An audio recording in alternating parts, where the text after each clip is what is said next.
ఓం శ్రీ సాయిరామ్. భగవాన్ శ్రీ సత్యసాయిబాబా వారి యొక్క దివ్యశ్రీ చరణాలకు మనందరి తరఫున హృదయపూర్వక ప్రేమపూర్వక నమస్తమాంజలు. అహం సత్యబోధక చెన్నై దివ్య జ్ఞానయజ్ఞము. ఈ దివ్య జ్ఞానయజ్ఞ రసార్థులైన మన ఆప్తులు ఆత్మీయులు పూజ్యులైన ఎం లక్ష్మీనారాయణ గారికి, వారి ధర్మపత్ని ఎం వరలక్ష్మి గారికి కార్యక్రమం ప్రారంభంలో హృదయపూర్వకమైనటువంటి శుభాభివందనలు తెలియజేస్తున్నాం. అహం సత్యబోధక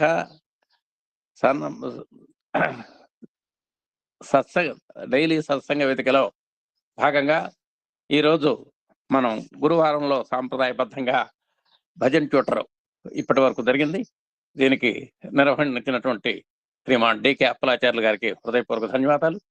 అలాగే సహకరించినటువంటి అన్నపూర్ణ గారికి, అలాగే నవరత్నాలు అభ్యసించినందుకు వారికి కూడా హృదయపూర్వక ధన్యవాదాలు. తదనంతర కార్యక్రమాల్లో భాగంగా ఇప్పుడు ప్రత్యేక ఆధ్యాత్మిక సత్సంగమం మన ప్రియతమ అధినేత ఎమ్మెల్యన్ గారు ఇస్తారు.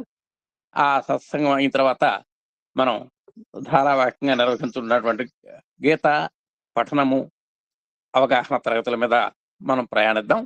ఇప్పుడు ప్రత్యేక ఆధ్యాత్మిక సత్సంగము బై శ్రీ ఎమ్మెల్యన్ సార్. ఓం శ్రీ సాయిరామ్. అందరికీ సాయిరామ్.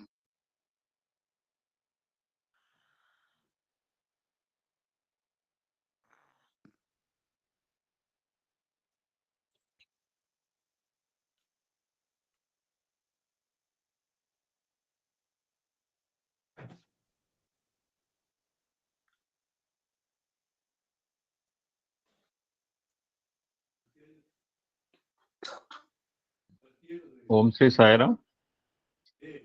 అందరికీ సాయిరామ్ అండి. స్వామివారికి ప్రణామం చేసుకుంటూ ఆయన అనుమతి లేదే మనం మాట్లాడలేం. యాక్చువల్గా నా షెడ్యూల్ లేదు.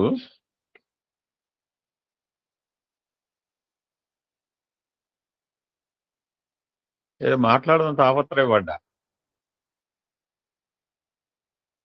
సో స్మాల్ ఐటమ్ చెప్పారు స్వామి. స్మాల్ ఐటమే కాదు అది. Gita in daily life, spirituality in daily life లాగా. అర్జునుడు ఎందుకు యుద్ధం చేయదలుచుకోలేదో చెప్పిన తర్వాత I'm killing so many persons, అందరూ కూడా నా వాళ్ళు అనే భ్రాంతిలో మోహంలో ఉన్న తర్వాత కొంత చెప్పిన తర్వాత యు ఆర్ నాట్ కిల్లింగ్, నువ్వు చంపేవారు కాదు, వాళ్ళు చంపబడేవారు కాదు.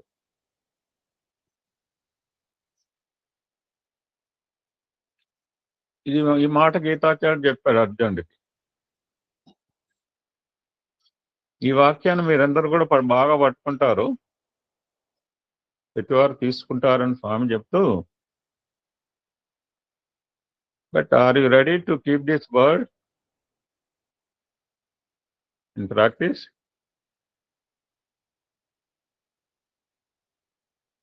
నో. ఫర్ ఎగ్జాంపుల్, ఒక దుర్మార్గుడైన హంతకుడు అనేక జీవులను హింసించాడు. వాని హింస మనుషుల వరకు కూడా వచ్చింది.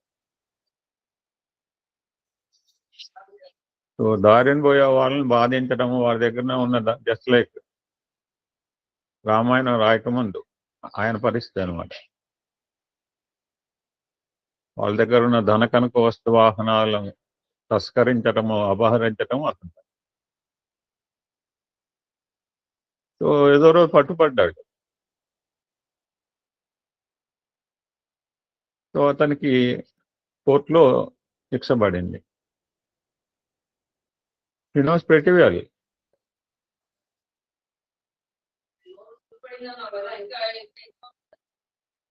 సో అతను భగవద్గీత బుక్ జేబులో పెట్టుకుని వెళ్ళాడు. జడ్జిగా చెప్పారు, ఆయన రేపటి రోజున నీకు punishment, what is the reason?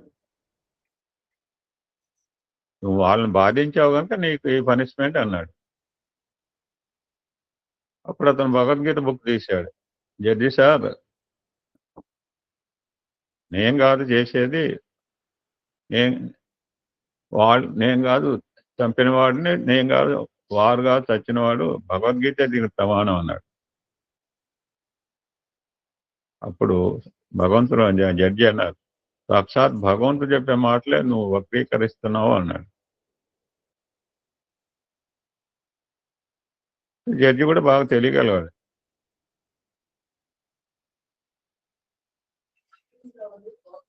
So నువ్వు చంపినవాడు కాదు, నువ్వు చచ్చేవాడికి కాదు. నా జడ్జిమెంట్ కూడా అంతే, చంపిన వాడిని కాదు, చచ్చేవాడిని కాదు. సో మన అవసరాన్ని బట్టి భగవద్గీతను ఆసరాగా తీసుకోవడం మంచిది కాదు, ఎట్టవర్ మనకు అనుకూలంగా. Must know understand the reality. ఇది కేవలము భగవద్గీత కృష్ణ పరమాత్మగా మా అర్జును మాత్రమే బోధించాడు అని అనుకోకూడదు మనం. పార్థుడు అంటే పృథ్వీపుత్రులు, వీఆర్ ఆల్ పృథ్వీపుత్రాస్. సో అతను బోధించిన ధర్మం మనందరికి కూడా, అతన్ని నిమిత్తంగా పెట్టుకుని జగత్తునికంతా అందించాడు భగవద్గీత. ఇది రిప్రజెంటేటివ్, ఎలాగైతే సూర్య భగవాన్ రిప్రజెంటేటివ్, నిరాకార నిర్గుణ ప్రత్యక్ష పరోక్ష అనుభూతి అని చెప్పాడు కదా మనం. అతను ప్రజాప్రతినిధి కనుక అతనికి బోధించిన విషయాలన్నీ కూడా ప్రజలకు రిలేటెడ్.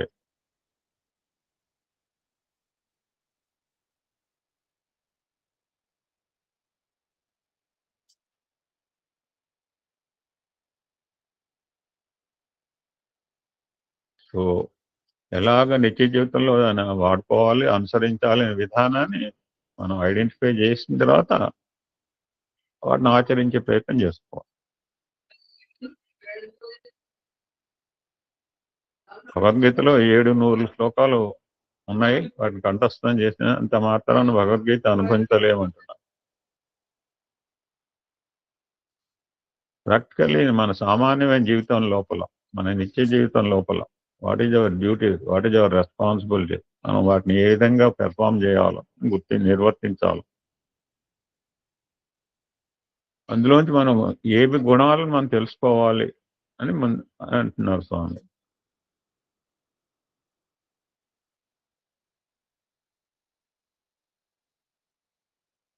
ఆ గుణాలు వలన మన గమ్యం చేరటానికి ఉపయోగపడతాయి. సో మస్ట్ నో ఫస్ట్ దురాశ, కాంక్ష, ఇచ్చ, వీటిని మనం అదుపులో పెట్టుకునే ప్రయత్నం చేయాలి. మనం బాగా చెప్పాడు, ఏది మంది కాదని మన అందరికీ కూడా తెలుసు.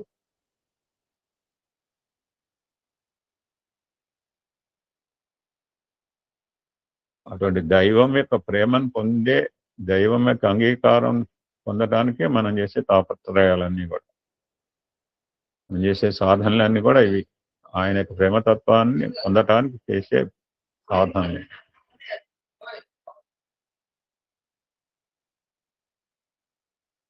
నువ్వు ప్రేమించినంత మాత్రం ప్రయోజనం లేదు, దైవ ప్రేమ ప్రసరించేట్టుగా చూసుకోవాలి.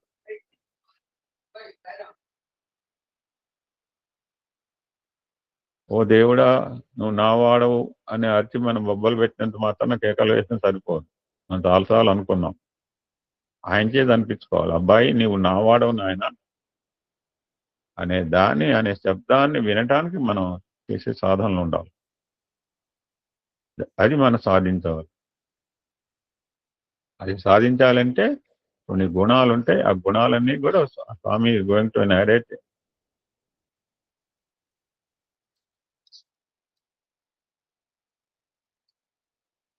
అందులో ముఖ్యమైనది క్షమ.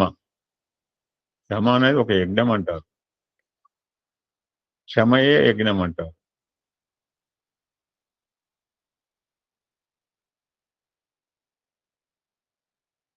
అటు తాపస్యకులు చేసే అదే క్షమ అంటారు. క్షమా సత్యం సత్యవతాం క్షమాయజ్ఞ క్షమ, మన క్షమమే చెప్తారు. క్షమ సత్యం, క్షమ ధర్మం, క్షమ వేదం, క్షమ మహింస, క్షమ ధర్మం బౌ, క్షమ సంతోషం, క్షమ దయ, క్షమయే ఆధారమగున సర్వం. 3 P's లో ప్యూరిటీ, పేషెన్స్ అండ్ పెర్సివరెన్స్ అని మనం చెప్తుంటాం. This is the utmost. ఇప్పుడు గాంధీ గారు చెప్పినప్పుడు ఒకటి కొడితే రెండోది ఇమ్మని. సో ఆత్మతత్వం అనేది నిత్య సత్యమైంది, అఖండమైనది, అనంతమైంది. ఈవెన్ బలరాముడే అర్థం చేసుకోలేకపోయాడు. లక్ష్మణుడుగా ఉండి, తమ్ముడుగా ఉండి అర్థం చేసుకోలేకపోయాడు, అన్నగా ఉండి కూడా అర్థం చేసుకోలేకపోయాడు. చాలా బాగుంటుంది. 1961 అండ్ 62 విల్ గో త్రూ ఇటు వచనం. ఎవరి దగ్గర ఉంటే వాళ్ళనే చేద్దాం. Fantastic messages.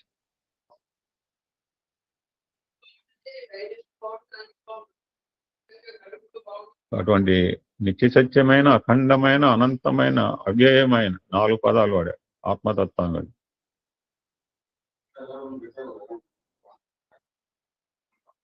సో ఆత్మ అనిత్యమైందని భావించే వ్యక్తులు కొంతమంది భావిస్తుంటారు. దేహమే సత్యమైన వ్యక్తులకు అనేబుల్ టు అండర్స్టాండ్ దిస్ ఆత్మతత్వం. 2 రకాల భావనలు ఉంటాయి ఇక్కడ, దేహాత్మ భావన, పరమాత్మ భావన. ఈ దేహాత్మ భావన కలిగిన వ్యక్తులు పరమాత్మ తత్వం బోధపడదు అంటున్నారు కృష్ణ పరమాత్మ.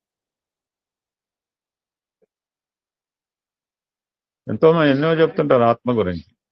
మనం ఇప్పటికే ఎన్నో సత్సంగాలు విన్నాం. దాని మీద చర్చలు కూడా పెట్టచ్చు అవసరం.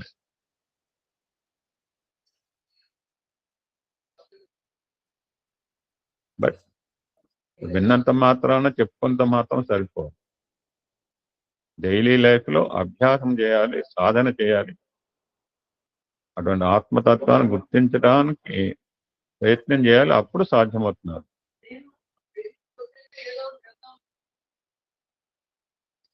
చక్కెర తింటేనే అనుభవంలోకి వస్తుంది. అనుభవం లేని వ్యక్తికి చక్కెర తీపి ఏమిటో తెలియదు. రుచి తెలిస్తేనే చక్కెర తీపి తెలుస్తుంది. ఆ విధంగా అటువంటి భగవంతుని యొక్క గుణగణాలు కావచ్చు, భగవంతుని యొక్క నిత్య సత్యమైన భావాలు కావచ్చు,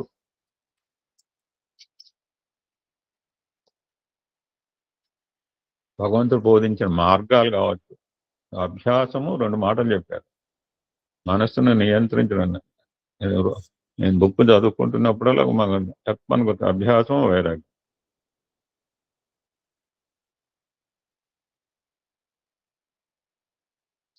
అటువంటి అమృత తత్వాన్ని చేరుకునే మార్గం ఏమిటి?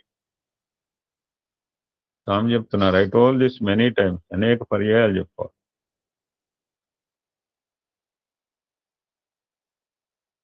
సింపుల్ వర్డ్ అండి, removal of immorality is the only way to ఇమ్మర్టాలిటీ.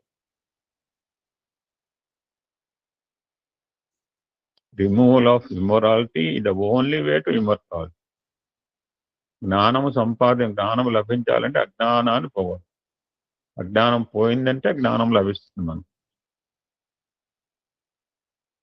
ఇప్పుడు అందరూ మనిషిగా ఉన్నాం, మన సమాజంలో ఉంటున్నాం. కోపాలు, తాపాలు, ఈర్ష్య, అసూయ, దంభం ఇత్యాది వికార గుణములు ఉంటాయి. వీటిని దూరం చేసుకుంటేనే మనకు ఆ యొక్క అమృతతత్వం అనే రియాలిటీ అర్థమవుతుంది. గీత has narrated 26 characters. మనకి డీటెయిల్స్ సత్సంగాల్లో వస్తాయి. సో అట్లీస్ట్ వాటిలో కొన్నైనా మనం అభ్యసిస్తే మనకు ఆత్మతత్వం కొంతవరకైనా అర్థం చేసుకున్న సాధ్యం అవుతుంది అంటున్నారు.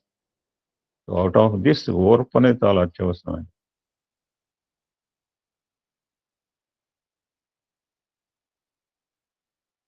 నేను గ్రంథాలు చదివానండి, చదువుకున్నంత మాత్రం లభించదు. నేను ఫలానా గురువుని ఆశ్రయించానండి చెప్తాడు ఆయన. అటువంటి గురువు యొక్క బోధన వల్ల లభ్యం కాదు. ఏదో బజార్లో లభించే పదార్థమా కాదు.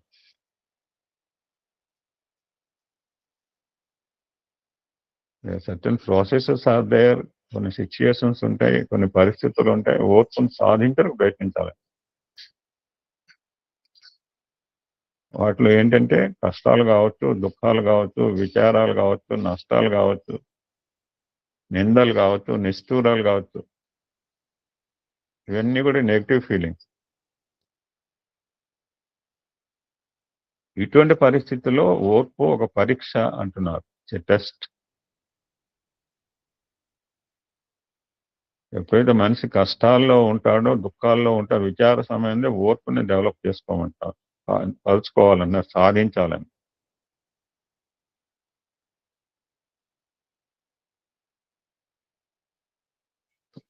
సో మనలో ఒకటి దాగి ఉంటుంది, అదేంటంటే ద్వేషం.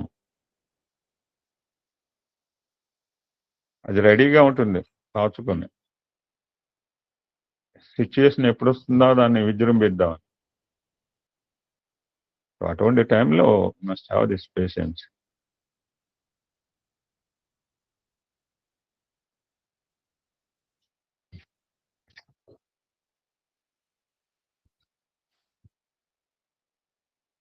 ఎన్నో రకాల విద్యలు సంపాదించవచ్చు, ఎన్నో ఎంతో కష్టపడి ఆర్జించే శక్తి సామర్థ్యాలు కావచ్చు. అటువంటి సిచ్యువేషన్స్ లో ఎన్నో what we earn you may lose without this patience. అనేక మంది మహనీయులు తపశక్తి చేత సమస్త శక్తులు సాధించారు, బట్ ఈ ఓర్పును కోల్పోవడం చేత పతనం అయిపోయారని చెప్తున్నారు. ఎంతో మంది రాజులున్న రాజ్యభ్రష్టులు కావడానికి ఈ ఓర్పును కోల్పోవటం మూలం కాదు. ఆ ఓర్పును కోల్పోవడం చేతనే పండితులు పతనం అవుతూ వచ్చారన్న. బ్యూటిఫుల్ ఆర్నమెంట్ ఓర్పు అనేది ప్రధానమైన అందమైన నాగం, ప్రాణ సమానం అన్నారు స్వామి. అటువంటి దాన్ని కోల్పోతే కష్టాలు, నష్టాలు, విచారాలు, నిందలు, నిష్ఠురాలు గురవుతూ రావటం జరుగుతుంది. ఇది హ్యూమన్ వాల్యూస్ లో చెప్పలేదు కదా అంటే ఓర్పు కూడా మనతో కూడా ఉంది. అది గనక రాణింపలేకపోతే మానవత్వమే నిర్మూలం అవుతున్నాను. ఇది చెప్తున్నారు సార్ అంటే నేను చెప్పట్లా, ఆమె చెప్తున్నారు. ఈ మానవత్వానికి బ్యూటిఫుల్ చాలా అంగాలు ఉంటాయి దేహంలో, ముఖ్యమైన అంగం ఇది. దాన్ని సాధన ద్వారా సాధించడానికి ప్రయత్నించవాలి. ప్రతి దేవుడికి కూడా ఒక కవచం ఉంటుంది, ఇది మనకి కవచంలో ఉంటుంది.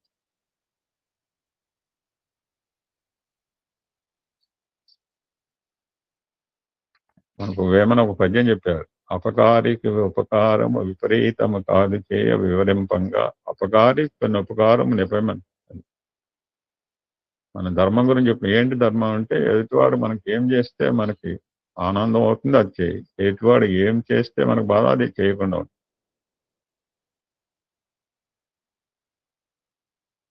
కొన్ని సిచ్యువేషన్స్ లో మన పొగిడినవాడే దూషించవచ్చు, నెగిటివ్ గా మాట్లాడవచ్చు.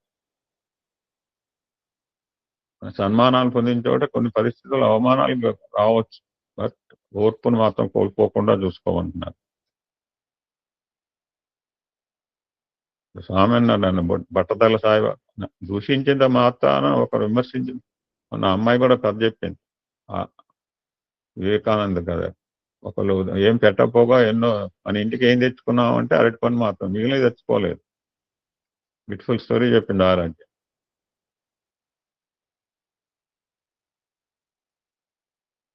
బట్ వీ హ్యావ్ టు ఈ క్షమ అనేది జాగ్రత్తగా విచారించి వినియోగించాలి. మనం ప్రకృతిలో ఉన్నాం, ప్రకృతే బ్రహ్మం, బ్రహ్మం ప్రకృతి కాదు. అటువంటి జగత్తులో ఎన్నో రకాలుగా మనకి సహాయపడే ఉన్నాయి. ఒక పద్యం కూడా చెప్తుంటారు, తరులు, గెరులు, గోవులు, నదులు, వృక్షాలు, ఇవేమి లేకపోతే మనకు మానవత్వం క్షీణిస్తుంది. మాకు కబీర్ దోహేనే ఉండేది 9th క్లాస్లో, సాధు సంత సోంబతరు అని. ఒక సాధువుని సోంబతరు, మామిడి చెట్టుకి రాళ్ళు వేసినా కానీ ఆ కాయలు ఇస్తుంది. నిజమైన సాధువు అనేవాడు ఇట్లా కబీర్ దోహే అనేవాడు 9th క్లాస్లో ఉండేది, అరౌండ్ 1969 ఐ థింక్.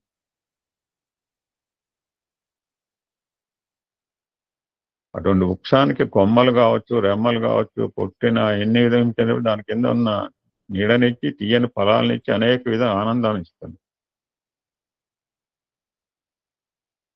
ఆ విధంగా అపకారం చేసిన వ్యక్తులకే అవి ఉపకారం చేస్తూ వచ్చాయి. ఇక నదులు చక్కగా వాడుకుంటాం, ఈవెన్ థ్యాంక్స్ కూడా చెప్పం. అయినా కానీ మనం మన థ్యాంక్స్ గురించి అవి ఆలోచించట్ల.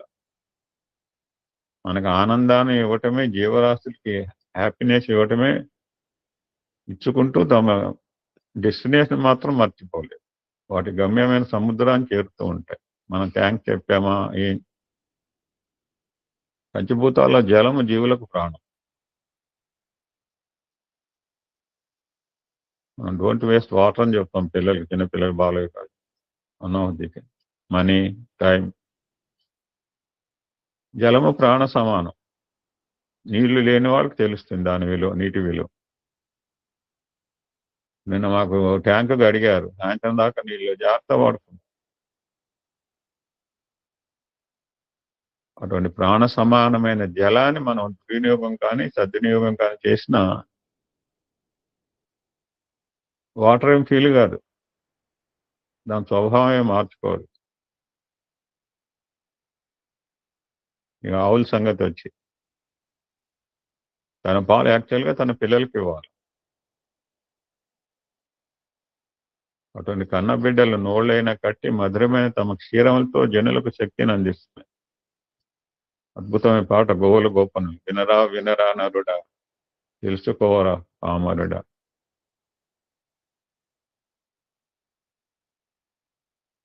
అటువంటి గోవులను హింసించినప్పటికీ మధురమైన క్షీరాలు అందిస్తాయే కానీ చేదు క్షీరాలు అందించండి. అది ఏం తింటుంది ఆహారం చెప్పండి? అటువంటి స్వచ్ఛమైన అమృతతుల్యమైన పాలు ఇస్తుంది. వేమన రాసిన పద్యం, అపకారికి చేసిన వారికే ఉపకారం చేస్తున్నాయి ఈ జీవులు.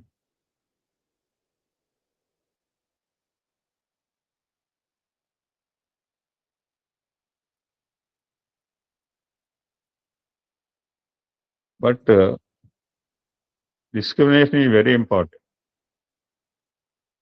సమయ సందర్భాలు చూసుకోవాలి, విచారణ చేయాలి, విచక్షణ జ్ఞానాన్ని వినియోగించుకోవాలి. అక్కడ ఈ క్షమను ఉపయోగించాలి. వినోద హిస్టరీ అంటున్నారు స్వామి. ఫర్ ఎగ్జాంపుల్ పృథ్వీరాజు మహమ్మద్ గోరి అనేక విధాలుగా హింసిస్తూ వచ్చాడు. 17 times దండయాత్ర చేశాడు. కాకుండా దండ రావటమే కాకుండా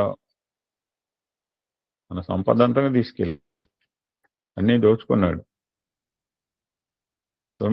చాలా మందికి కష్టాలు వచ్చినాయి. బట్ ఇన్ని చేసినప్పుడు పృథ్వీరాజు అతని ప్రార్థన అంగీకరి అతనికి క్షమించి వెనుకకు పంపుతూ వచ్చాడు. So gentle person.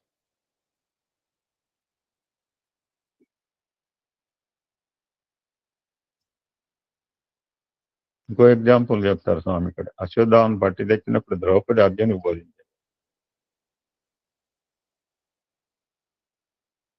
సార్కొచ్చాం ఈ పద్యం. వెరచిన వాణి దైన్యమున వేదురు నొందిన వాణి నిద్రమై, మరచిన వాణి సౌఖ్యమున మధ్యము దావిన వాణి భగ్నుడై, మరచిన వాణి సాధు జడ భావము గాని గావు మంచి, నా చెరచిన వాణి కామినుల దంపుట ధర్మం అని పద్యం చెప్పింది వాళ్ళకి. చాలా కోపంతో ఉన్నారు. ఇక్కడ పృథ్వీరాజ్ మహమ్మద్ గౌరీని క్షమిస్తూ వచ్చాడు.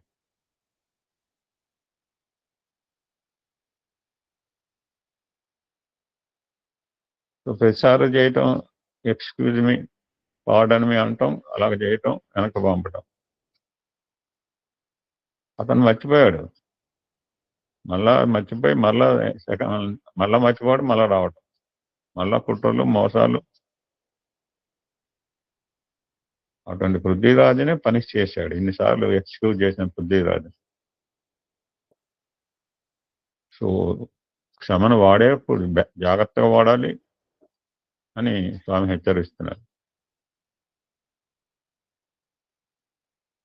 తెలుగులో ఒక సామెత ఉంది, తుమ్మ చెట్టుకు నీరు పోసినా పాముకు పాలు పోసినా అని. ఓర్పు but you should be very careful. సమయము, సందర్భము, ఆధ్యాత్మిక మార్గము, పరోపకార మార్గము, పారమార్థిక తత్వం, you should see and tell it. ఇంకో ఎగ్జాంపుల్ చెప్పుకుని మనం కెన్ కన్క్లూడ్.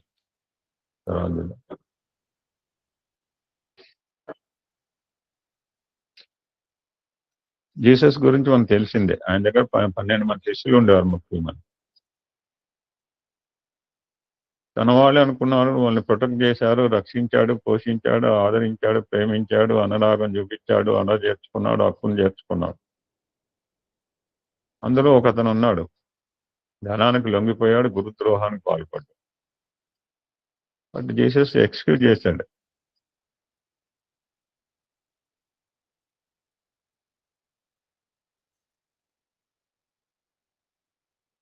వీడు నాకు ద్రోహం చేశాడు, దైవమ్మా వీడికి తగిన శిక్ష. He or not done it also.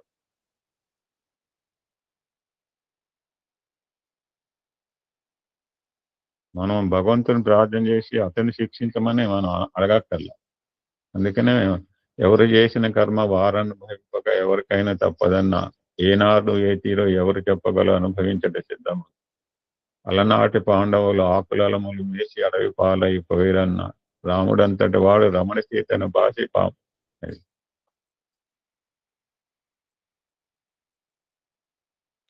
ఓర్పు కోల్పోతే పరిస్థితులు ఎలా ఉంటుందో ఈ రామాయణ మహాభారతాలు. I had an idea. Ramachandra Rasavahini, Bhagavatavahini చదివి 6 సంవత్సరాలు అయింది. అవును చారి గారు స్టార్టింగ్ లో చదివాం, వెరీ స్టార్టింగ్ లో. ఎందుకంటే అప్పుడు ఏం చెప్పాలో కొత్త, రోజు సత్సంగాలంటే అప్పుడు ఏం చెప్పాలో అర్థం అయ్యేది కాదు. So I had a thought review Ramachandra Rasavahini and Bhagavatavahini time చూసుకుంది. ఎవరో అన్నాడు ఒకడు, అప్పుడు అన్నమాటను పట్టుకున్నాడు రామచంద్రమూర్తి. 2 రకాల discrimination, individual discrimination and universal discrimination అని ఉంటుంది. రాముడు యూనివర్సల్ డిస్క్రిమినేషన్ చూసుకున్నాడు. అయ్యో నా భార్య చేత అనుకోలేదు, అడవికి పంపించాడు.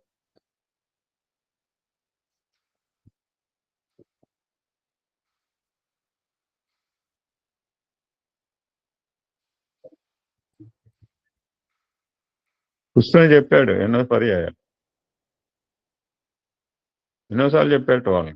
నిన్న మనం అనుకున్నామా అన్ని చేసినప్పుడు ఎందుకంటే పిలవలేదు, దగ్గర కూడా పిలవలేదు. దుర్యోధన తెలియగలవాడు, తనకు రాదని చెప్పి వేరే వాడిని పెట్టుకుని ఆడించుకున్నాడు. ఇప్పుడు ధర్మరాజు గారు కృష్ణుని పిలిచి ఆడిస్తే అప్పుడు తెలిసే. ఎన్నోసార్లు హెచ్చరించేట ధర్మరాజును కూడా, be careful about his chess board. ఎన్నిసార్లు చెప్పినా కానీ చివరికి వీక్నెస్ తో ధర్మరాజు మళ్ళా ఆడటం, సర్వస్వం కోల్పోవటం జరిగింది.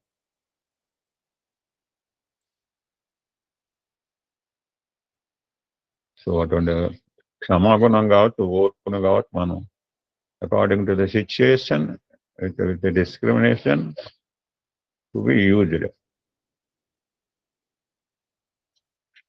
సో తర్వాత మనం చూద్దాం సమయ సందర్భం ఎలా పరిస్థితిలో ఓర్పును వాడాలి అని మనం can see in the next సత్సంగ.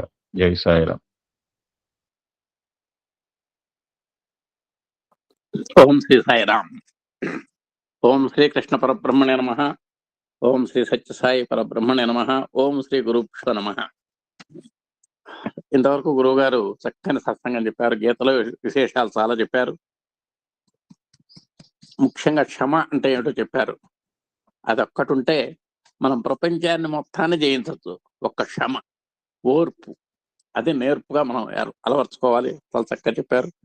జ్ఞానము అజ్ఞానం కూడా చక్కగా చెప్పారు. వాళ్ళ మంచి విషయాలు, మానవీయ గుణాలు. అసలు ఉపకారం అంటే అపకారికి ఉపకారము నెపమెన్నక చేయువాడు నేర్పరి సుమతి అని చక్కటి చెప్పారు. అపకారం చేసిన వాడు కూడా ఉపకారం చేయాలి. ఎవడు చేస్తాడు అంటే కొన్ని ఉదాహరణలు చెప్పారు. మామిడి చెట్టుకు రాయలు వేసినా అది మనకు పండ్లు ఇస్తోందని చెప్పారు. ఆవును కొట్టినా తిట్టినా కూడా అది పాలు ఇస్తోందని చెప్పారు. మరి అలాంటి అద్భుతమైనటువంటి మూతుల ద్వారా ప్రకృతిలో ప్రతిదీ మనకు గురువే. ఆ గురువుల గురించి మనం చక్కగా నేర్చుకోవాలి. చాలా బాగుంది. ఇవాళ మనం గీతలోకి అడుగు పెడితే గీతను గురించి ఒక 2 వాక్యాలు, గీతాచారణ గురించి 2 వాక్యాలు తెలుసుకుందాం.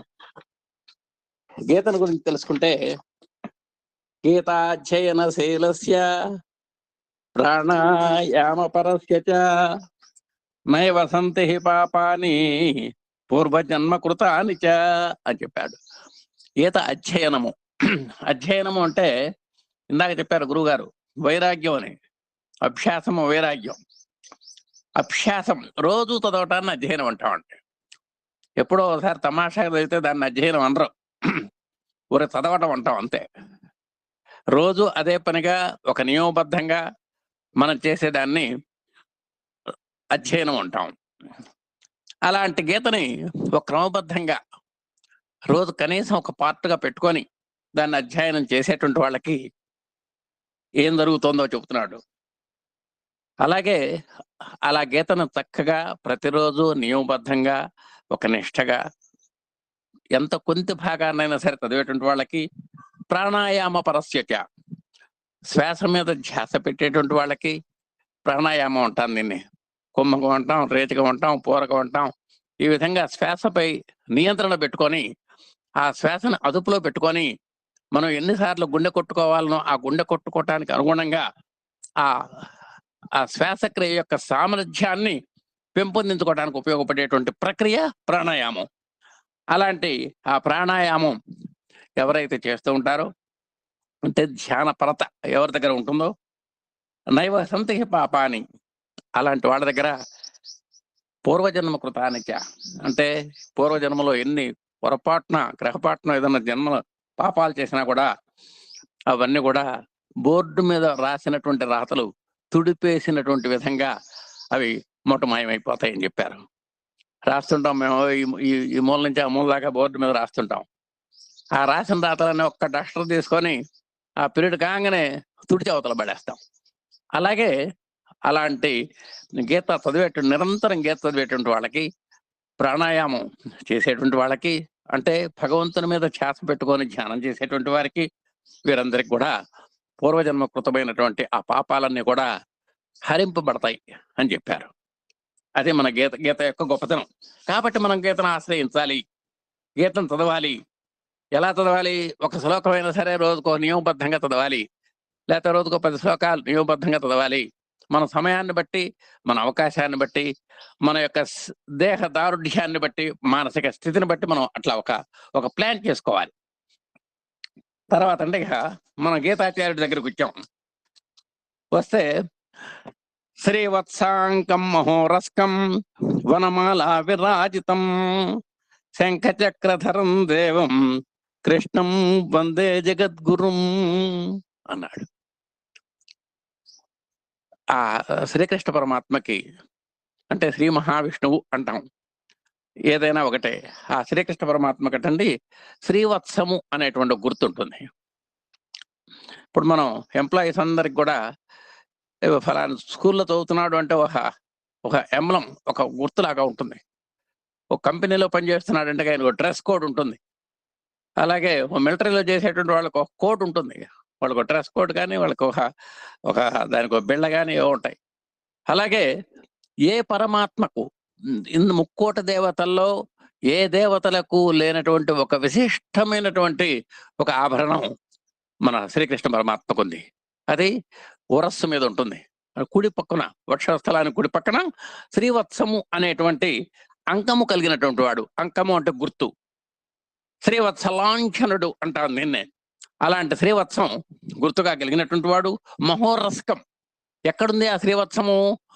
మనకు ఆచార్యులు గారు చెబుతూ ఉంటారు, మనకు గుళ్ళో సాష్టాంగ నమస్కారం చేసేటప్పుడు ఉరస, శిరస, మనస, వచస అడుగుతాడు.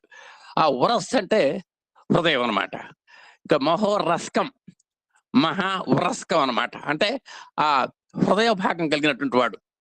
అలాంటి ప్రఖ్యాతమైనటువంటి విశాలమైనటువంటి వక్షస్థలాన్ని మన ఉరస్ అంటారు.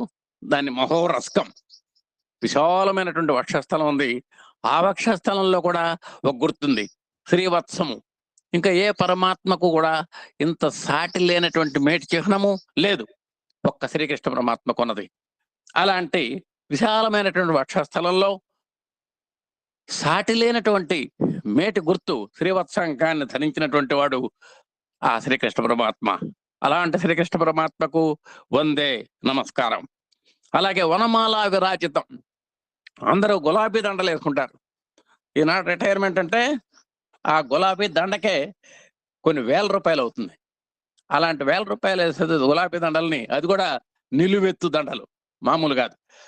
అలాంటి వాటితో మురిసిపోతూ ఉంటాం, కాస్త దానికే మనం. కానీ పరమాత్మ అలా కాదు, ఎంత సింపుల్ గా ఉంటాడంటే ఆయన వనమాల విరాజితం. వనము అంటే అడవి అండి, అడవుల్లో ఎక్కువగా ఉండేటువంటిది తులసి మాలలు. వనము అంటే వనమాల అంటే తులసి మాల అని అర్థం ఉంది, అందుకని వనమాలి అంటాం ఆయన్ని. అలాంటి వనమాల చేత, తులసి మాల చేత ప్రకాశిస్తున్నటువంటి మహానుభావుడు ఆయన. అందుకనే రుక్మిణీదేవి కూడా ఆ తులసి దళాన్నే ఎన్నుకున్నది తప్ప ఇంకే దళాన్ని ఎన్నుకోల. అలాంటి వనమాల చేత శోభాయమైనటువంటి వాడు శంఖ చక్రధరం దేవం.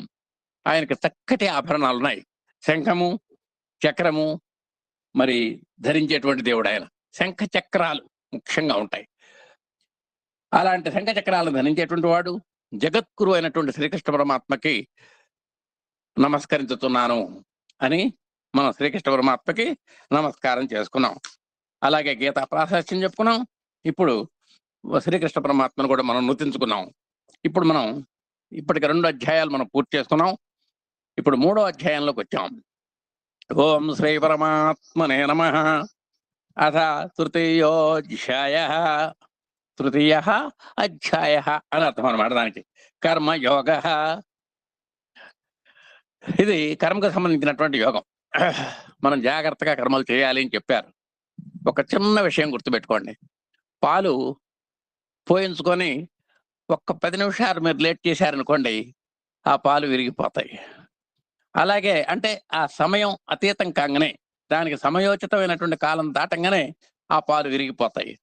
కానీ అలాంటి క్షణికంలో విరిగిపోయేటువంటి పాలల్లోనే శాశ్వతమైనటువంటి పదార్థం ఒకటి పొందుపరిచాడు భగవంతుడు, అది నెయ్యి. అది మీరు 2 సంవత్సరాలు ఆ విధంగా సీసాలో ఉంచినా దానికి ఏ మాత్రము ఎక్స్పైరీ డేట్ లేదు దానికి. అలాంటి శాశ్వతమైనటువంటి పదార్థము కాసేపు నిర్లక్ష్యం చేస్తేనే విరిగిపోయేటువంటి పాలల్లో ఇవిడిచాడు. అలాగే మనకు దేహం ఇచ్చాడు భగవంతుడు. నిజంగా మనం అనుకుంటాం ఇది మన మూత్రాలు అవి ఇవి రక్తం చీము అది అంతా, ఈ దేహం అశాశ్వతం అనుకుంటాం. అలాంటి దేహంలో అంటే పాలు ఏ విధంగా అయితే విరుగుతాయో దేహం కూడా ఆ కాస్త కాల పరిమితి కాగానే శిథిలమైపోతుంది. అలాంటి దేహంలో శాశ్వతమైనటువంటి అప్రమేయుడు, ఇందాక 4 చెప్పారు, అమేయము, అప్రమేయము, అమోఘము, అజేయము, ఇట్లాంటి అలాంటి పరమాత్మని నిక్షిప్తం చేశాడు. ఆ పరమాత్మ కావాలి అంటే దేహం కావాలి. ఆయనకు ఆశ్రయం దేహం, ఆ నేతికి ఆశ్రయం పాలు. కాబట్టి అందుకనే శరీరమాద్యం ఖలు ధర్మసాధనం అని చెప్పారు. అలాంటి దేహంలో దశేంద్రియాలు ఇచ్చాడు. ఆ దశేంద్రియాలతో మనం కర్మలు చేస్తాము అనేటువంటిది ఇక్కడ స్థూలంగా. అలాంటి కర్మల యొక్క ప్రభావాన్ని చెప్పేటువంటి అధ్యాయం ఈ తృతీయ అధ్యాయం. ఇప్పుడు మనం గీతలోకి వస్తున్నాం. అర్జున ఉవాచ జాయసి చేత్ కర్మణస్తే మతా బుద్ధిర్జనార్దన తత్కిం కర్మణి ఘోరే మాం నియోజయసి కేశవ అన్నాడు. ఈ పదాలు విడదీస్తే జాయసి చేత్ కర్మణస్తే, ఇక్కడ 2 పదాలు ఉన్నాయండి. కర్మణ తే, ఇది ఎలాంటిదంటే మీరు చాలా మందితో నమస్తే సార్ అంటారు. ఆ నమస్తేలో కూడా 2 పదాలు ఉంటాయి. నమః తే, తే అంటే నీకు, నమః అంటే నమస్కారము అని, థ్యాంక్ యూ సార్ అని మన ఇంగ్లీష్లో. ఆ నమస్తే ఎలా తయారైందో కర్మణస్తే అనేటువంటిది కూడా అలాగే తయారైంది. దీని గురించి ఏం కంగారు పడక్కర్లేదు. కర్మణ తే కర్మణస్తే. కాబట్టి ఇప్పుడు 1వ పదం తేలిగ్గా చదువుకోవచ్చు. జాయసి చేత్ కర్మణస్తే. ఇక 2వ లైన్కి వచ్చాం. మత, అదో పదం అండి. బుద్ధి జనార్దన అన్నాం. బుద్ధి జనార్దన కాస్త కాస్త సౌలభ్యం కోసం ఆ విసర్గలు కాస్త రకారం అయిపోతాయి. బుద్ధిర్జనార్దన అని చదువుకుంటే హాయిగా ఉంటుందన్నమాట. నిజంగా రామ అయ్య అనొచ్చు, సీత అమ్మ అనొచ్చు. కానీ ఎందాక ఎట్లా అందా అలా ఎలా ఎందాకనంటాం మనం. అందుకని ఏం చదువుకున్నటువంటి వాడు కూడా రామయ్య అంటాడు, ఏం చదువుకున్నవాడు కూడా సీతమ్మ అంటాడు. అలాగే సంస్కృతంలో కూడా ఆ సౌలభ్యం పెట్టారన్నమాట. బుద్ధిర్ జనార్దన. మొట్టమొదటి అవగాహన అయ్యేంత వరకు కూడా మత బుద్ధిర్ జనార్దన అని చదువుకోవచ్చు. కాస్త కాలమర్పిత కాస్త 4 సార్లు అలవాటైన తర్వాత మత బుద్ధిర్ జనార్దన అని కలిపి చదువుకోవచ్చు. ముఖ్యంగా మేము చాలా సార్లు చెప్పుకున్నాం మనం. జనార్దన, మధుసూదన, హరిశోధన, నిషోధన ఇలాంటి వాటిల్లో ఆ చివర్లో ఉన్నటువంటి దాకి పొల్లు ఉండకూడదు. అయినా సరే మనం అక్కడక్కడ పాటలు వింటున్నాం. ఆ పాటల్లో జనార్దన అనందే మన వాళ్ళకి నిద్ర పట్టట్లా. అంటే మా తృప్తిగా లేదనమాట. ఆయన ఎంత గట్టిగా వచ్చితే ఆయనకి అంత అంత తృప్తి అని మన వాళ్ళ ఉద్దేశం. కాబట్టి దయచేసి ఇప్పటికైనా పాలిష్ చేసుకోండి. మధుసూదన అనాలి, జనార్దన అనాలి. మతా బుద్ధిర్జనార్దన తత్కిం కర్మణి ఘోరే మాం. తత్కిం 2 పదాలు ఇక్కడ. తత్ కిం ఒకటి కలిసిన ఎంతకంటే ఏం లేదు. తత్కిం కర్మణి ఘోరే మాం. కాబట్టి ఆ 3వ లైన్ ఎట్లా చదువుకోవాలి? తత్కిం కర్మణి ఘోరే మాం. ఒక్కసారి కలిపి చదువుకుంటే తత్కిం కర్మణి ఘోరే మాం నియోజయసి కేశవ. 2 పదాలు ఉన్నాయి. నియోజయసి ఒకటే ఒక పదం, కేశవ. నియోజయసి కేశవ. ఇప్పుడు ఈ శ్లోకాన్ని ఒక్కసారి చదువుకుంటే జాయసి చేత్ కర్మణస్తే మత బుద్ధిర్జనార్దన. మత బుద్ధిర్జనార్దన. కాస్త పాలిష్ గా చదువుకుంటే మత బుద్ధిర్జనార్దన తత్కిం కర్మణి ఘోరే మాం నియోజయసి కేశవ. చక్కగా ఉందండి శ్లోకం. ఇక 2వ దానికి వచ్చాం. వ్యామిశ్రేణేవ వాక్యేన బుద్ధిం మోహయసీవ మే తదేకం వద నిశ్చిత్య ఏన శ్రేయోహమాప్నుయాం అన్నాడు. వ్యామిశ్రేణ, వ్యామిశ్రేణ ఇవ. ఇక్కడ 2 పదాలు ఉన్నాయన్నమాట. వ్యామిశ్రేణ ఇవ కాస్త వ్యామిశ్రేణేవ అయింది. వాక్యేన కాబట్టి 1వ పదం ఇప్పుడు మనకు లైన్లోకి వచ్చేసింది. వ్యామిశ్రేణేవ వాక్యేన, వ్యామిశ్రేణేవ వాక్యేన. 2వ లైన్లోకి వస్తే బుద్ధిం మోహయసి ఇవ. మోహయసి ఇవ కాస్త మోహయసీవ అయింది. ఏ లేదు, 2 పదాలు అక్కడ సౌలభ్యంగా కలిసినాయి, అంతకంటే లేదు. మోహయసీవ మే. కాబట్టి 2వ లైన్ ఎలా చదవాలి? బుద్ధిం మోహయసీవ మే అని చదువుకోవాలి. 3వ లైన్లోకి వచ్చాం. తదేకం వద నిశ్చిత్య. తదేకం అన్న చోటకు 2 పదాలు ఉన్నాయి. తత్ ఏకం. ఈ 2 కలిపితే తదేకం అంటాం. వాళ్ళిద్దరు మమేకమైనారని అంటుంటున్నాం ఒక్కోసారి. ఏం లేదు, ఊరికి కలిపాం 2 పదాలు, మమ ఏకం కాస్త. అలాగే ఇక్కడ కూడా తత్ ఏకం కాస్త తదేకం వద నిశ్చిత్య. తదేకం వద నిశ్చిత్య. ఇక 4వ లైన్లోకి వస్తే ఏనా ఒక పదం. శ్రేయోహం, శ్రేయ అహం, సహ అహం సోహం అవుతుంది. ఏమండి, సోహం అంటుంటాం అప్పుడప్పుడు మనం. అక్కడ కూడా సహ అహం అని విడదీయాలి ఆ సోహం. ఇక్కడ కూడా శ్రేయోహం అన్నప్పుడు కూడా శ్రేయ అహం శ్రేయోహం అలా అట్లా ఉంటుందండి. శ్రేయోహం ప్లస్ ఆప్నుయాం. ఈ 2 కలిపితే శ్రేయోహమాప్నుయాం. శ్రేయ అహం శ్రేయోహం, శ్రేయోహం ప్లస్ ఆప్నుయాం, శ్రేయోహమాప్నుయాం. ఇప్పుడు మనం ఈ శ్లోకాన్ని కంప్లీట్ గా చూసుకుందాం. వ్యామిశ్రేణేవ వాక్యేన బుద్ధిం మోహయసీవ మే, బుద్ధిం మోహయసీవ మే, తదేకం వద నిశ్చిత్య, తదేకం వద నిశ్చిత్య, ఏన శ్రేయోహమాప్నుయాం. 4 లైన్లు కాస్త జాగ్రత్తగా ఉండాలి. ఏన శ్రేయోహమాప్నుయాం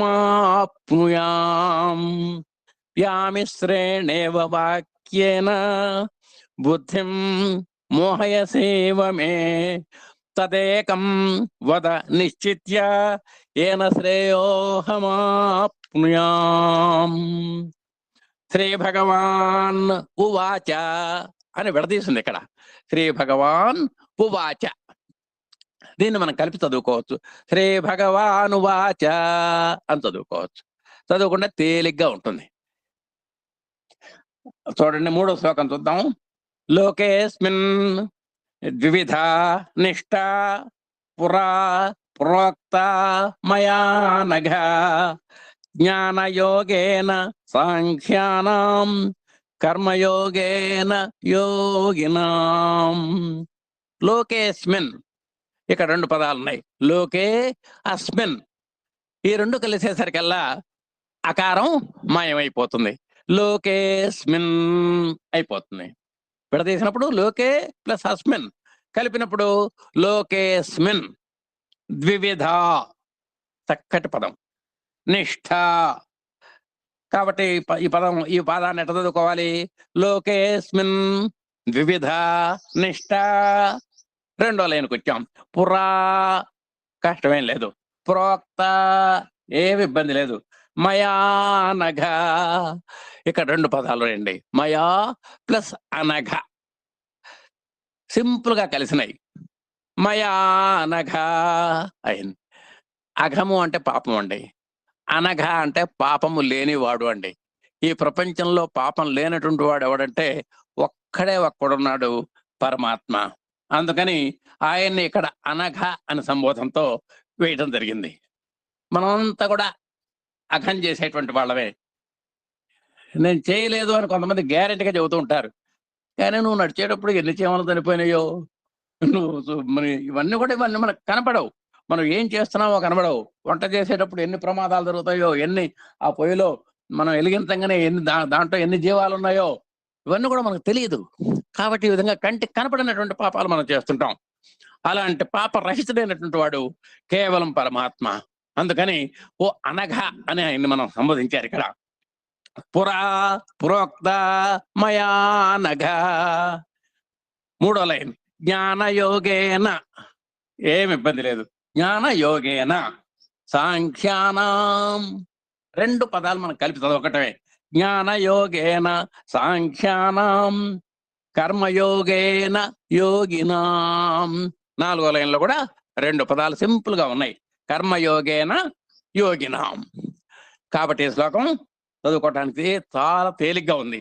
లోకేస్మిన్ ద్విధా నిష్ఠ పురా ప్రోక్త మయా నఘ, జ్ఞానయోగేన సాంఖ్యానాం కర్మయోగేన యోగినాం. లోకేస్మిన్ ద్విధా నిష్ఠ పురా ప్రోక్త మయా నఘ, జ్ఞానయోగేన సాంఖ్యానాం కర్మయోగేన యోగినాం. అలాంటి శ్రీకృష్ణ పరమాత్మకి అనఘ అనేటువంటి సంబోధన ఇక్కడ ఇచ్చారు. ఈ హైలైట్ అన్నమాట ఈ విశేషణం. తర్వాత 4వ శ్లోకంలోకి వచ్చాం. న కర్మణామనారంభాత్ నైష్కర్మ్యం పురుషోస్నుతే, న చ సన్యసనాదేవా న చ సన్యసనాదేవా సిద్ధిం సమధిగచ్చతి అన్నారండి. ఇప్పుడు చూడమ్మా. నా కర్మణాం అనారంభాత్, 3 ఉన్నాయి పదాలు ఇక్కడ, జాగ్రత్త గమనించాలి.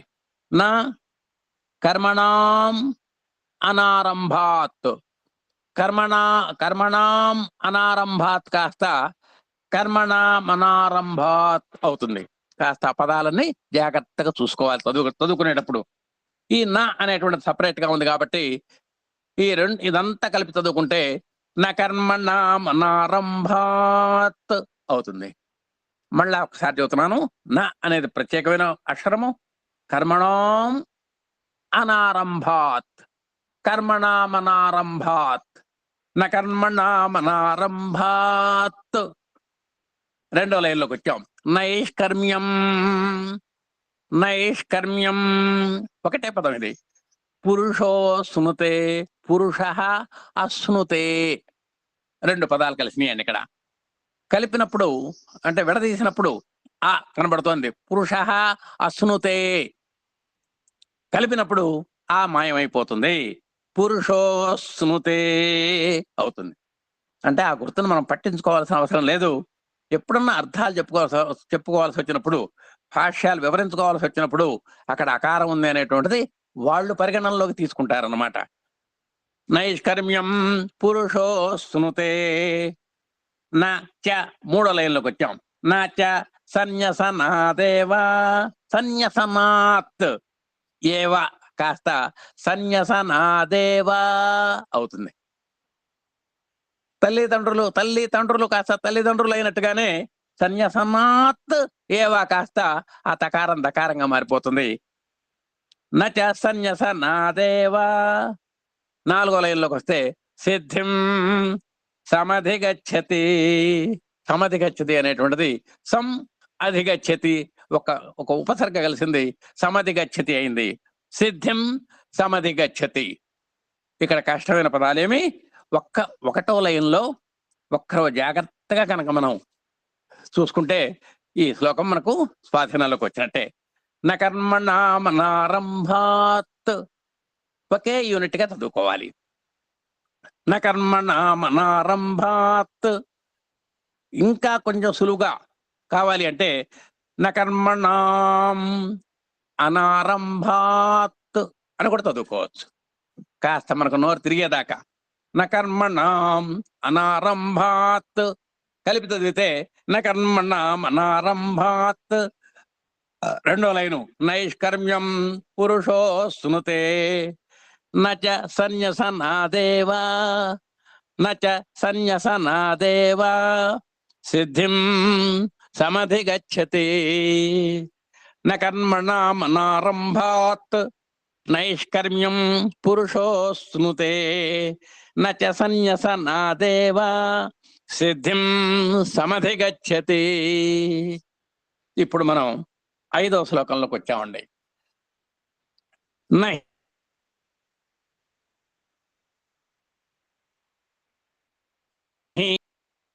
క్షణమపి, కొన్ని పుస్తకాల్లో కచ్చిత్ క్షణమపి అని కలిసి ఉండొచ్చు. ఆ కలిసి చదువుకోవటం కొంచెం కష్టం కాబట్టి మనం ఇక్కడ గ్యారంటీగా విడదీసి చదువుకోవటం తెలుసుకోవాలి. నహి కచ్చిత్ క్షణమపి. ఈ 4వ మాట క్షణమపితో కూడా 2 పదాలు ఉన్నాయి. క్షణం అపి కాస్త క్షణమపి అయింది. ఇప్పుడు ఒకటో లేను తేలిగ్గా చదువుకోవచ్చు. ఎట్లా? నహి కశ్చిత్ క్షణమపి. రెండో లైన్ జాతు తిష్టతి అకర్మకృత్తు. తిష్టతి అకర్మకృత్ కాస్త ఒక చిన్న సంధి జరగటం వల్ల తిష్టత్యకర్మకృత్. చూడండి, గతి అంతరము అని ఉందను, గత్యంతరము అంటారు. అలాగే ఇక్కడ కూడా తిష్టతి అకర్మకృత్ కాస్త తిష్టత్యకర్మకృత్ అయిందనమాట. ఏం పెద్ద కష్టమేం కాదు. జాతు తిష్టత్యకర్మకృత్ కార్యతే హ్యవశః. హి ప్లస్ అవశః హ్య అయిపోయింది అనమాట. హ్యవశః కర్మ, కార్యతే హ్యవశః కర్మ. సర్వః ప్రకృతిజైర్గుణైః, ప్రకృతిజైః గుణైః. అక్కడ విసర్గలు రకారంగా మారటం వల్ల ప్రకృతి జైర్ గుణైః, ప్రకృతి జైర్ గుణైః కలిపితే ప్రకృతి జైర్ గుణైః అన్నమాట. ఒక్కసారి శ్లోకం చదువుకుంటే నహి కచ్చిత్ క్షణమపి, నహి కచ్చిత్ క్షణమపి జాతు తిష్టత్యకర్మకృత్ జాతు తిష్టత్య కర్మకృత్ కార్యసే హ్యవశ కర్మ కార్యతే హ్యవశ కర్మ సర్వ ప్రకృతి జైర్గుణై. ఈ సర్వహ ఉన్న చోట విసర్గలు మాత్రము కరెక్ట్ గా చదవాల్సిందే. దీన్ని రెండుగా చదువుకోవచ్చు. సర్వహ ప్రకృతి జైర్గుణై అని చదువుకోవచ్చు. ఇంకాస్త పాలిష్ గా చదవాలంటే దాన్ని పక్కనే పా ఉంది కాబట్టి దీన్ని హకారంగా చదువుకోవచ్చు. సర్వ ప్రకృతి జైర్గుణై. ఏమండి మాకంత కష్టం సార్ అంటే సర్వ ప్రకృతి జైర్గుణై అని కూడా చదువుకోవచ్చు. నహి కచ్చిత్ క్షణమపి జాతు తిష్టత్య కర్మకృత్ కార్యతే హ్యవశ కర్మ గుణై. ఇప్పుడు మనం 6వ శ్లోకంలోకి వచ్చామండి. కర్మేంద్రియాణి సంయమ్య య ఆస్తే మనసా స్మరన్ ఇంద్రియార్థాన్ విమూఢాత్మా మిథ్యాచారః స ఉచ్యతే అనుంది. ఇక్కడ ఒకటో లైన్ చూద్దాం. కర్మేంద్రియాణి, కర్మ ఇంద్రియాణి కాస్త కర్మేంద్రియాణి అయింది. ఏలు వరకు 2 పదాలు కలిసినాయి. కర్మేంద్రియాణి సంయమ్య కాబట్టి కర్మేంద్రియాణి సంయమ్య. రెండో లైన్లోకి వచ్చాం. యహ ఆస్తే అని ఉంటుంది. అసలకు అక్కడ విసర్గలు కొంచెం ఒక కనబడకుండా పోవటం వల్ల య ఆస్తే అయింది. మనసా స్మరన్, ఏమీ ఇబ్బంది లేదు. య ఆస్తే మనసా స్మరన్. మూడో లైన్లోకి వచ్చాం. ఇంద్రియార్థాన్, ఒకటే పదం అండి. ఇంద్రియార్థాన్ విమూఢాత్మ, విమూఢ ఆత్మ కాస్త విమూఢాత్మ అయింది. ఇంద్రియార్థాన్ విమూఢాత్మ మిథ్యాచారః సహ ఉచ్యతే అని ఉంటుంది. ఇక్కడ ఆ మిథ్యాచారః ఉన్న చోట విసర్గలు కూడా సకారంగా మారిపోవటం వల్ల మిథ్యాచారస్స ఉచ్యతే అని చదువుకోవాలి. మిథ్యాచారస్స ఉచ్యతే. ఒక్కసారి శ్లోకం చూద్దామండి. కర్మేంద్రియాణి సంయమ్య య ఆస్తే మనసా స్మరన్ ఇంద్రియార్థాన్ విమూఢాత్మా మిథ్యాచారస్స ఉచ్యతే. ఆచారః స కాస్త వాటిని కూడా ఆ విసర్గలను సకారం చేసేసాం. ఒక సా కాస్త 2 సార్లు అయిపోయినాయి. ఇప్పుడు మిథ్యాచారస్స ఉచ్యతే అలా చదువుకోవచ్చు. కర్మేంద్రియాణి సంయమ్య య ఆస్తే మనసా స్మరన్ ఇంద్రియార్థాన్ విమూఢాత్మ మిథ్యాచారస్స ఉచ్యతే. ఇక మనం 7వ శ్లోకానికి వచ్చాం. యస్త్వింద్రియాణి మనసా నియమ్యారభతే అర్జున కర్మేంద్రియైః కర్మయోగం అసక్తః స విశిష్యతే అనుంది. యస్త్వింద్రియాణి, యహ తు ఇంద్రియాణి, 3 ఉన్నాయండి పదాలు ఇక్కడ. యహ తు కాస్త యస్త్వు అవుతుంది. ఆ యస్త్వు ప్లస్ ఇంద్రియాణి కాస్త యస్త్వింద్రియాణి అని మనం జాగ్రత్తగా సాధన చేయాలి. యస్త్వింద్రియాణి సంయమ్య యస్త్వింద్రియాణి మనసా. ఒకటో లైన్ మనకి తేలిగ్గానే ఉంది. యస్త్వింద్రియాణి మనసా. రెండో లైన్లోకి వచ్చాం. నియమ్య ఆరభతే అర్జున. 3 పదాలు ఉన్నాయండి. నియమ్య ఆరభతే కాస్త నియమ్యారభతే కలిసిపోయినాయి. పెద్ద సమస్య లేదు. నియమ్యారభతే ప్లస్ అర్జున కాస్త మనకు తెలుసు కదా, మనం విడదీసినప్పుడు ఆకారం ఉంటుంది, కలిపినప్పుడు ఆకారం కనబడదు. కాబట్టి ఈ 3 పదాలని నియమ్య ఆరభతే అర్జున అనే 3 పదాలని గనక చక్కగా కలిపి చదివితే నియమ్యారభతే అర్జున అవుతుంది. నియమ్యారభతే అర్జున. 3వ లైన్కి వస్తే కర్మేంద్రియైః, ఇందుట్లో ఏమి ఇబ్బంది లేదు. కర్మేంద్రియైః కర్మయోగం కాబట్టి విసర్గల తర్వాత కకారం ఉన్నది కాబట్టి విసర్గలు జాగ్రత్తగా చదవాల్సిందే. కర్మేంద్రియై కర్మయోగం రెండు విధాలుగా చదువుకోవచ్చు.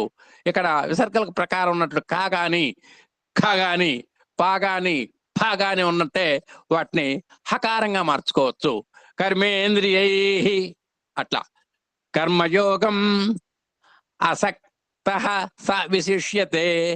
ఇందాక మిథ్యాచార స లాగానే ఇక్కడ కూడా అసక్త స కాస్త అసక్త స అవుతుంది అనమాట. అసక్త స విశిష్యతే. అసక్త పక్కన సా ఉంది కదండి, ఆ సా ఉండటం వల్ల ఈ విసర్గలు కూడా సకారంగా మారిపోతాయి. కాబట్టి అసక్త స అవుతుంది విశిష్యతే. ఇప్పుడు ఈ శ్లోకాన్ని ఎలా చదువుకోవాలంటే, యస్త్వింద్రియాణి మనసా నియమ్యారభతేర్జున కర్మేంద్రియై కర్మయోగం అసక్త స విశిష్యతే. యస్త్వింద్రియాణి మనసా నియమ్యారభతేర్జున కర్మేంద్రియై కర్మయోగం అసక్త స విశిష్యతే. ఇప్పుడు మనం 8వ శ్లోకానికి వచ్చామండి. నియతం కురు కర్మ త్వం అని చక్కటి విడివిడి పదాలు, ఏమి మనకి ఇబ్బంది లేదు. అన్ని కలిపితే నియతం కురు కర్మత్వం. గీతలో ఈ ఒక్క పాయింట్ని మనం అందరం కూడా జాగ్రత్తగా గుర్తుపెట్టుకోవాలి. చూడండి, చిన్న పదాలు. త్వం నీవు, నియతం నీ కేటాయించబడినటువంటి, కర్మ పనిని, కురు చేయవయ్యా అన్నాడు. నువ్వు గురువు అయితే పాఠాలు చెప్పు, పూజారి అయితే పూజ చేయి, గృహిణి అయితే గృహస్థ ధర్మాన్ని ఆశ్రయించు, విద్యార్థి అయితే చదువు. చక్కటి పదం, అందరం కూడా మనసులో పెట్టుకోవాల్సినటువంటి పదం అంటది. నియతం కురు కర్మత్వం. త్వం నీవు, నియతం నీ కేటాయించబడినటువంటి, కర్మ పనిని, కురు చేయుము. చక్కటి పదం, అందరం గుర్తుపెట్టుకుందాం. నియతం కురు కర్మత్వం. 2వ లైన్కి వచ్చామండి. కర్మ జ్యాయో హ్యకర్మణ. కర్మ జ్యాయ హి అకర్మణ. ఇందాక హి అవశః కాస్త హి అవశః అని మనం చేసుకున్నట్టే, ఇక్కడ హి కాస్త హి ప్లస్ అకర్మణ కాస్త హ్యకర్మణగా మారింది. కాబట్టి 2వ లైన్ ఎలా చదువుకోవాలి? కర్మ జ్యాయో హ్యకర్మణ. కర్మ జ్యాయో హ్యకర్మణ. 3వ లైన్లోకి వచ్చాం. శరీరయాత్రాపి అన్నాడు.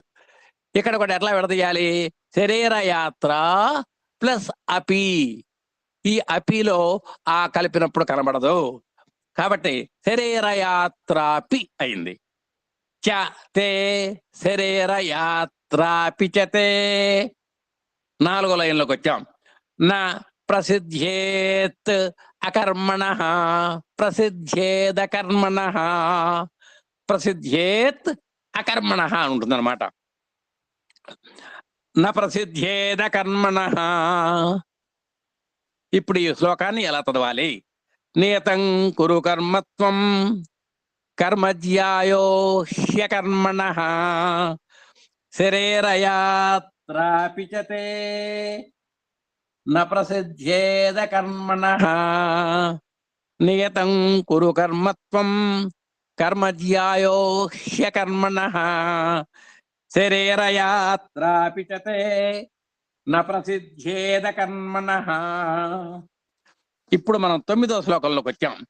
యజ్ఞార్థాత్ కర్మణోన్యత్ర లోకోయం కర్మబంధన తదర్థం కర్మ కౌంతేయ ముక్త సంగ సమాచర.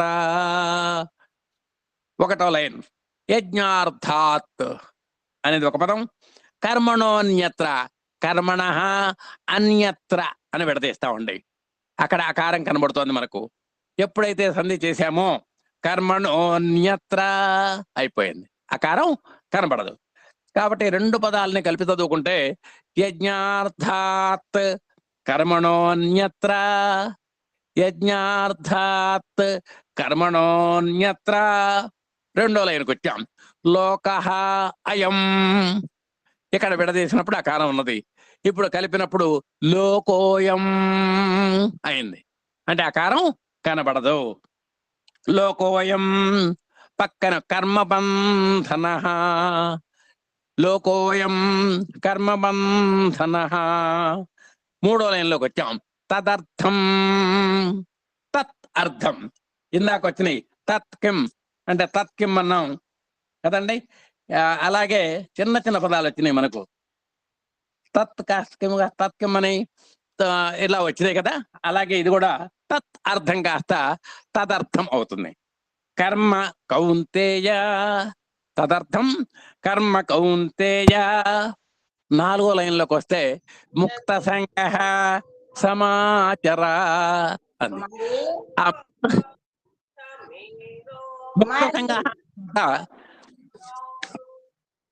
ముక్త సంగః అన్న చోట విసర్గలు ఉన్నాయి కాబట్టి, విసర్గల పక్కనే సకారం ఉన్నది కాబట్టి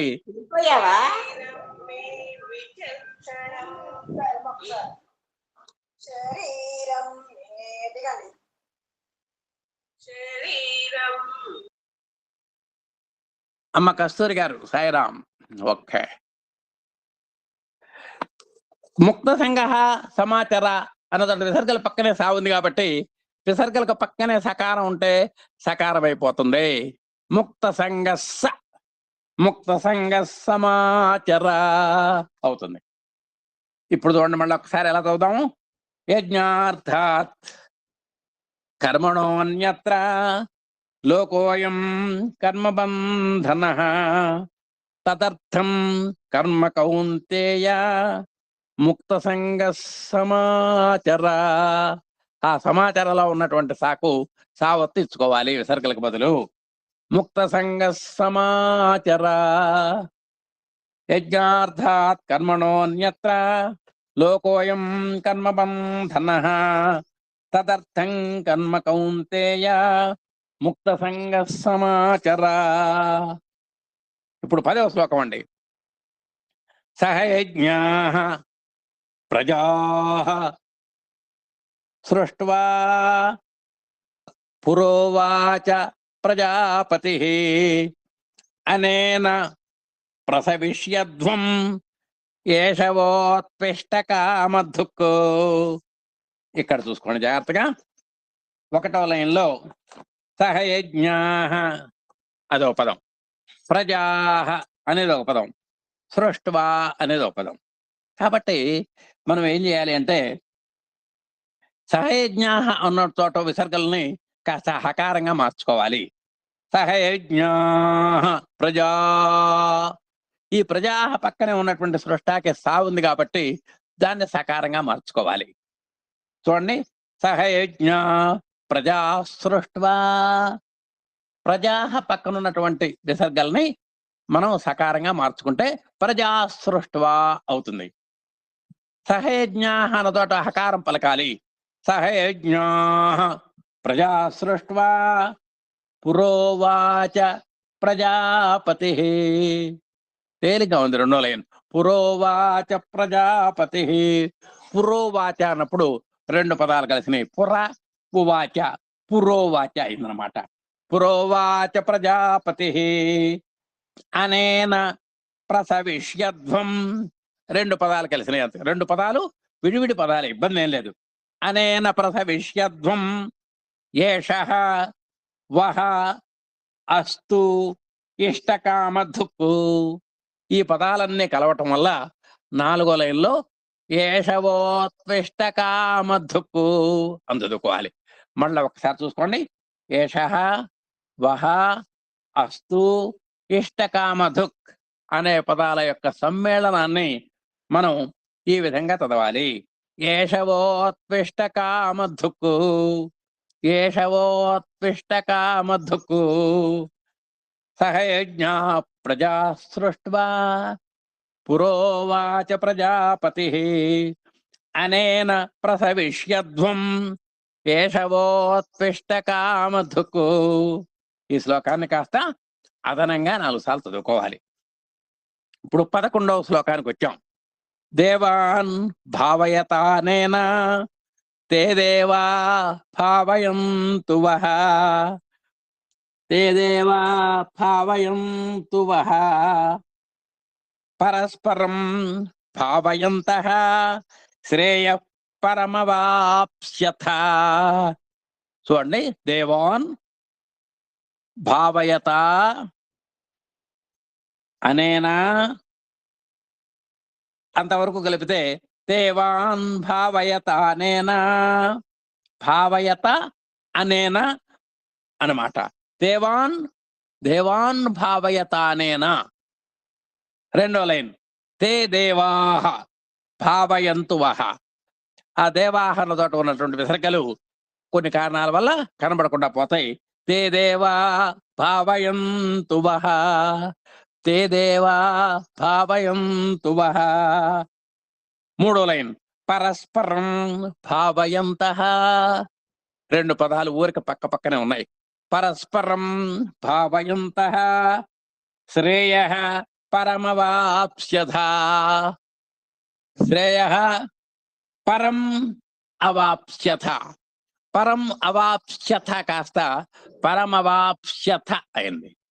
ఇక్కడ శ్రేయః దగ్గర ఉన్నటువంటి విసర్గలకు పక్కనే పకారం ఉన్నది కాబట్టి వీటిని హకారంగా చదువుకోవాలి. అంటే శ్రేయః శ్రేయః చదువుకోవాలి. శ్రేయః పరమవాప్స్యథ, శ్రేయః పరమవాప్స్యథ. దేవాన్ భావయత అనేనా తే దేవా భావయంతు వః పరస్పరం భావయంతః శ్రేయః పరమవాప్స్యథ, శ్రేయః పరమవాప్స్యథ. ఇప్పుడు మనం 12వ శ్లోకంలోకి వచ్చామండి. ఇష్టాన్ భోగాన్ హి ఓ దేవా అనుంది ఇక్కడ. ఇప్పుడు దేవా అని ఉండాలి, కానీ మనకు ఒక చిన్న కార్యక్రమం వల్ల అక్కడ విసర్గలు మనకు కనపడలేదు అనమాట. ఇష్టాన్ భోగాన్ హి ఓ దేవా. ఇక్కడ ఏమీ మనకు కష్టమే లేదు.